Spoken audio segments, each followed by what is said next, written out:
Well, as you've probably heard by now, Obama signed the emergency declaration for the swine flu, and which gives them all kinds of power. They can come into your house and deem your furniture to be to be hazardous and remove it. They can do all kinds of crazy crap.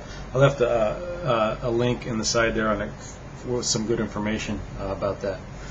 And I think it's time to kind of figure out what we're going to do if he does any more stupid things like this. So far, they're just signing a bunch of papers into law, and they're not really acting on them yet. But I mean, what are you willing to do to not get that flu shot? I've been thinking about that, and I'm not really sure. But I know I'm not taking it, and we shouldn't have to take it if we don't want to. Period. Let nature take its course. If you don't have the immune system to protect yourself, then you should suffer the consequences. I know that sounds cold, but that's nature's way. That way, we keep evolving into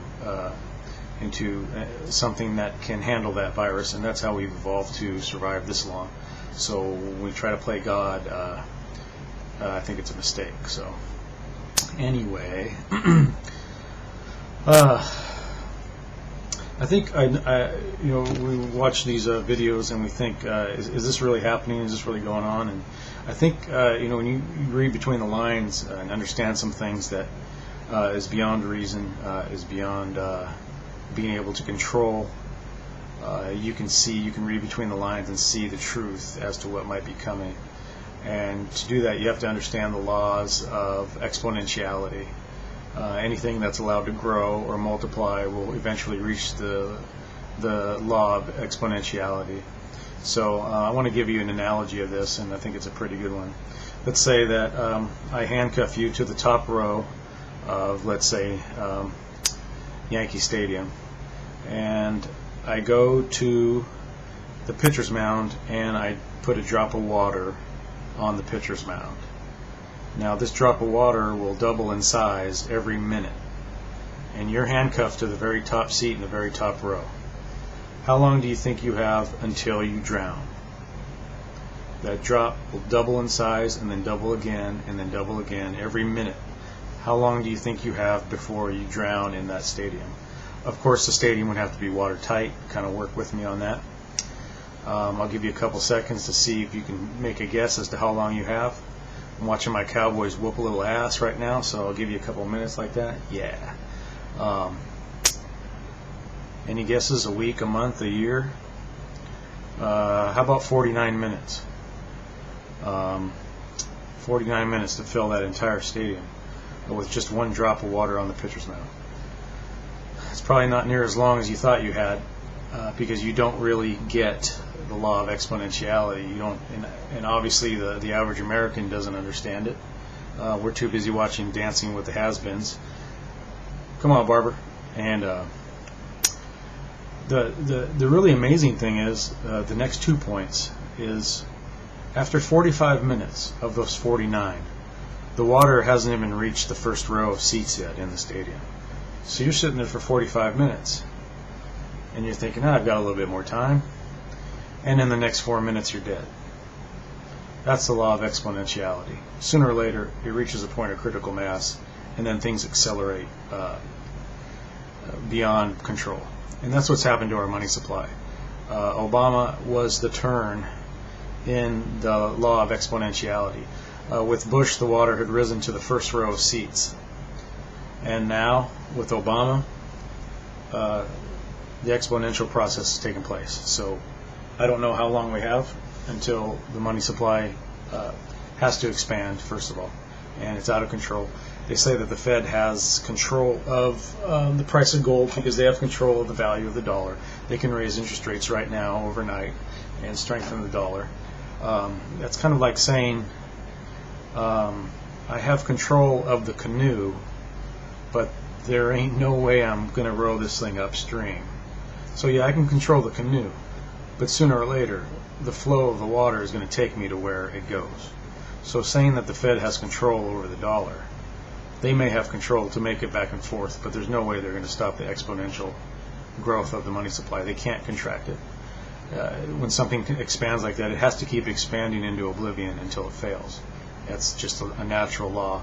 and they can delay it, they can hem and haw, but sooner or later, once you have a fiat currency backed with nothing, you are doomed. The fiat currency is doomed. So knowing that is in the back here, then we can kind of say that something is actually going to happen. Something is definitely different this time. You can be lulled to sleep for the first 45 minutes in that stadium and think, well, it hasn't really been that bad for a while, and then boom, 4 minutes later you're dead. So I think there are things coming that are going to shock people. Obama said that it's an emergency declaration now, just like Bush did with Katrina, and so they can come into your house. I mean, they pretty much take power over you. They can confiscate your guns. I'd like to see them try that nationwide. And so that's the law of exponentiality, and we've turned that corner for sure. So they can think they have control over things, but as you can see, the trend over the last 30 years, almost 40 years, they're trapped in a corner and there's no way out except through gold, one way or the other. They can devalue the dollar. They can say you can trade in $3 and we'll give you one of the new dollar. If they don't back it by anything, it doesn't really matter. All they're doing is changing the numbers.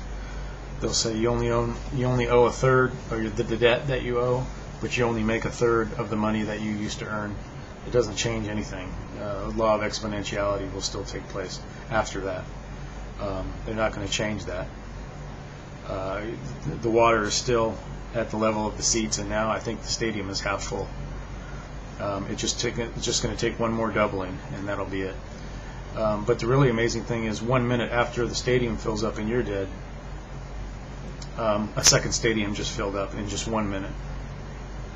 So it went from one drop to a double drop, and then as it progresses, it only takes 1 minute to fill a second stadium. So yeah, just something to keep in mind. And thought there was a third thing. It's time to start thinking about really what you want to do. Don't wait until trouble comes. You should already have a little bit of food saved up, just in case they come after the food supply, which I believe they will sooner or later. If at least not just for inflation purposes, because inflation's got to be on the way. I think they're playing with fire, and they're lying to cover their asses until it's too late. So, and I did find a passage in the Bible that said God gave Noah a 7-day warning.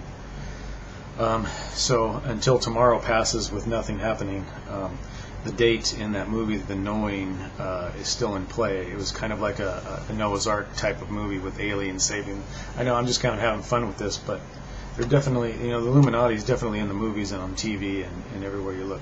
I just saw a kid, he must have been a 5-year-old kid in a commercial, do this, with just his eye. It was a little kid. I couldn't really believe my eyes, but he did the triangle with the all-seeing eye. It was just I think he was 5 or 6 years old. So I don't know. It doesn't even really matter if all this is true. What really matters is what is evident and what are we going to do about it. And I think I'm running out of time. So tomorrow's still in play, and I think the Webbot has changed his prediction to tomorrow morning. So could be interesting. Maybe not. It's good. Hold on to your silver. And that's about all I have for now. Check out the link later.